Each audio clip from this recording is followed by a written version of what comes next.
తెలియజేసుకుంటూ ఉన్నాము. ఈ యొక్క ఉదయకాల సమయంలో మీ మధ్యకు రావడానికి గల కారణం ఏమిటంటే, ఈ యొక్క క్రిస్మస్ నెలలో అందరూ క్రిస్మస్ పండుగని జరుపుకుంటూ ఉంటారు.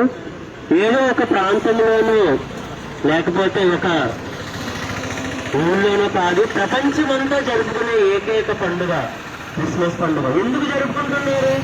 ఎందుకు కేక్ కటింగ్స్ చేస్తూ ఉన్నారు? ఎందుకు క్యాండిల్స్ పట్టుకుని కాపులు పెట్టుకుని తిరుగుతూ ఉన్నారు అంటే, ప్రతి మనిషి కూడా జన్మము చేత కర్మము చేత పాపములో పుట్టి పాపంలో మరణించి ఆ పాప స్వభావమును బట్టి ఇంకా అనేకమైనటువంటి దోషాలు చేస్తూ మరి ఆ పాపము వలన దేవుడిని చేరలేకపోతూ ఉన్నాడు.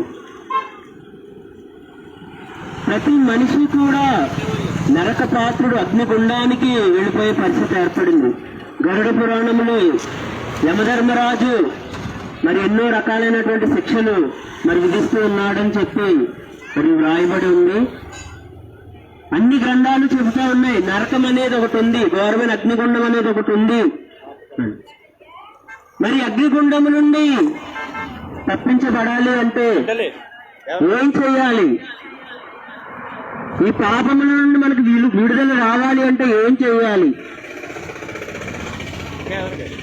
ఏమి చేసినా సరే మానవుని యొక్క పాపము పోవడం ఏలయనగా ఎడ్ల యొక్కయు మేకల యొక్క రక్తము పాపములను తీసివేయక అసాధ్యము అని చెప్పి గ్రంథాలు చదివిస్తూ ఉన్నాయి.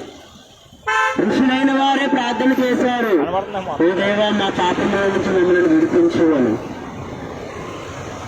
మానవ జాతి ఇలా అగ్నిగుండంలోకి వెళ్ళిపోవడము చూసి దేవాతి దేవుని హృదయం ఎంతగానో మరి వేదన చెంది మనుషులందరి కోసము మరి మరణించడానికి యేసుక్రీస్తు ప్రభువు వారు ఈ లోకానికి వచ్చారు. అదే క్రిస్మస్ పండుగ. యేసయ్య ఎందుకు రావాలి? ఇంకా చాలా మంది ఉన్నారు కదా, ఆయన ఒక్కడే రావాలా అంటే? ఒక చంటి బిడ్డకు అనారోగ్యం వచ్చినప్పుడు నెలల పిల్లకి ఊళ్ళో ఉన్న తల్లులు అందరూ పచ్చం చేస్తే ఆ బిడ్డకున్న రోగం పోదు.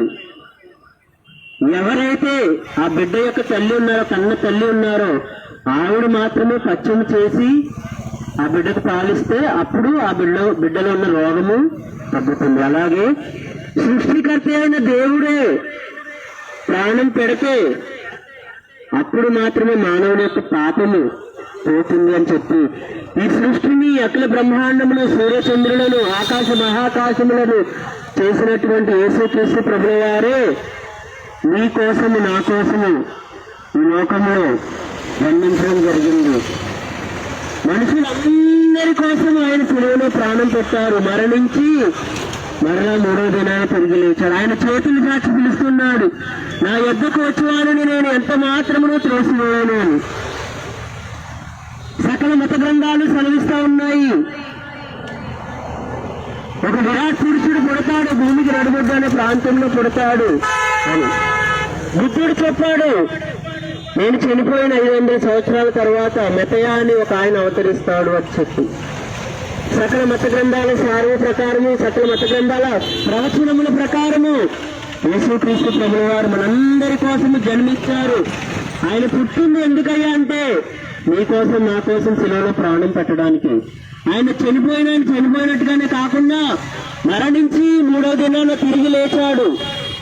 పాపములో ఉన్నటువంటి మానవ జాతిని విడిపించడానికే ఆయన మరణాన్ని గెలిచి తిరిగి లేచాడు. నీ కోసం నా కోసం శిలువలో ప్రాణం పెట్టాడు. కాబట్టి ప్రభు అయిన యేసునందు విశ్వాసం ఉంచండి. యేసుక్రీస్తు ప్రభు వారు ఈ రోజు మీ హృదయంలో పుట్టాలని ఆయన అనుకుంటూ ఉన్నాడు. కాబట్టి ఒకసారి అన్వేషించండి, ఆలోచించండి. ప్రభు అయిన యేసునందు విశ్వాసం ఉంచండి. అప్పుడు మీరును మీ ఇంటి వారిని రక్షించబడతారు. దేవుడు మిమ్మల్ని మీ కుటుంబాలను దీవించి ఆశీర్వదించును గాక. ఆమేన్. Happy Christmas, merry Christmas. ఒక చిన్న మాట ప్రార్థన చేద్దాము. స్తోత్రము దేవా యేసయ్య, ఈ ప్రాంతంలో నాయన వినిపించబడిన మీ మాటలను ప్రతి ఒక్కరి హృదయంలో మీరు ఫలింపు అనుగ్రహింప చేయండి. మీ క్రిస్మస్ యొక్క ఆనందాలను సంతోషాలను ప్రతి ఒక్క కుటుంబంలోకి మీరు అనుగ్రహించండి. రక్షణ ఆనందములతో ఈ ప్రాంతమును నింపమని సువార్త పంచబడిన కరపత్రాలు ప్రభువా మీరే ఫలింపు అనుగ్రహింప చేయమని యేసు నామములో అడుగుతున్నాం తండ్రి, ఆమేన్.